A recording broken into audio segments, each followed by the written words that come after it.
We are slaves to Allah. This is where the Islamic issue comes in. We are slaves to Allah, and in brackets, and only to Allah. We don't prostrate, bow down towards anyone else other than Allah. There's a dua that we can make in sajda, which is when we prostrate, when we put our heads down on the floor.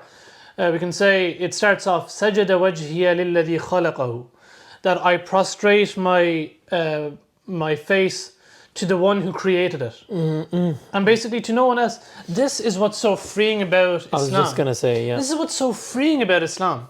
That we prostrate and we are slaves. We have no will except the will of God. And that seems like, it sounds a very oppressive religion. Chains. No. Because if you are not a slave to God, this is what people are now starting to understand by people accepting Islam. Now they're saying that if you're not a slave to God, then you're a slave to fashion, you're a slave to your desires, you're a slave to culture. We're talking about culture. Other people, money. Other people's expectations of you, money, But that's the beautiful thing. When you submit to God, then if you are a slave to God, you will never be a slave to anything else. You will not be a slave. Because you will always respect yourself. Yeah, exactly. Because you will always do, in every situation, what does God want? What does God want? It's not about anyone else. And you're not answering to anyone else. You're only answerable to God. And you will be stable in the position that you're in. It's not to say that you should follow the law. No, I mean, I'm only enslaved to Allah. Yes. But it also gives you that freedom that you can respect someone and disagree. You can love someone within reason. You have to respect yourself, and you're not going to bow down towards anyone else, but you will shake their hand, you will give them a hug, you will give salam, and you will respect yourself, and you will give respect, and you will command respect, because you are a slave to God. Also, I mean, there is no one worthy of worship except Allah. La ilaha illallah. And this is evident in your daily interactions with everyone. Like the people, it doesn't matter how great they are. It doesn't matter how great Tom Cruise is, right? I think he's great, but does he deserve to be worshipped? No, he's great, but he doesn't deserve to be worshipped. We talk about the Prophet Muhammad, peace be upon him. Yes. Even himself, he's a human being. So this is why in Islam you only worship God.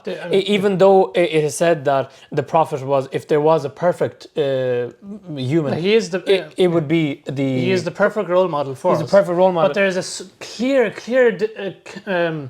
difference between the personality of the Prophet ﷺ and who Allah is. There's a clear difference. There are things the Prophet ﷺ can't do. That there are things that there's a clear difference. The Prophet ﷺ isn't all-knowing. He doesn't know everything. We don't worship the Prophet ﷺ. That's one of the concerns the Prophet ﷺ had in his life, that don't praise me so much as the Christians praised Jesus. That they praised him so much that they took him as a god.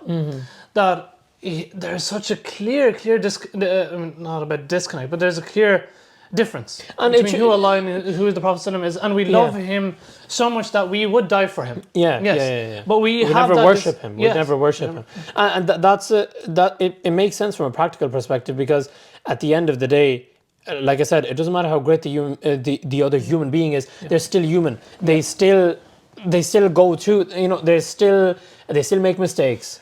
They still bleed. They still get hungry. They still fall to their desires. They still have all these imperfections, because the whole a human being is imperfect. That's the whole point. And that's why no human deserves to be worshipped. And that's the thing. When you free yourself of, when we say slavery, we say worship. You free yourself of worship or submission to any other human being if you submit yourself to God. Exactly. And that's like, when you talk about being a slave, you think about, you're kind of in chains and you're restricted. Of course, there's restrictions, but the true freedom is in worshiping God. And if you really look into yourself, and you're honest to yourself, we're all worshipping someone or something. Yeah. Whether it's, like I said, your own desires, Yeah. other people. People fall in love. It gets too much. That can be considered sometimes a form of worship, because I can't live without the person. I can't imagine life worth living without this human being. That what is that? That's worship, and that's the point. But the other person is a human being, and they don't deserve worship, and that's what's freeing about worshiping God in Islam. That you can't go over these boundaries with people. Everyone has their place. Everyone has a place. We were mentioning a hadith today in the class that the Prophet was asked, who is the person who is most deserving of my good manners, my companionship? He said, your mother. He was asked again, he said, your mother. He was asked again, he said, your mother. He was asked for a fourth time, he said, then your father. The mother is emphasized so much, but we don't worship her. Yeah, not only that, but it's said that heaven lies beneath your mother's feet. Yeah. Think about that. Heaven, something we all want to attain, something we're all striving for. That is put beneath your mother's feet. Yet we still can't worship our mothers. Yeah, exactly. And it's very clear. There's a very big difference. Yeah, whether or not that statement is attributed to the Prophet ﷺ. I mean, even in the Quran, like we can discuss this like again and again. But Allah Subhanahu wa Taala, sometimes He mentions that there is none worthy of worship except Him.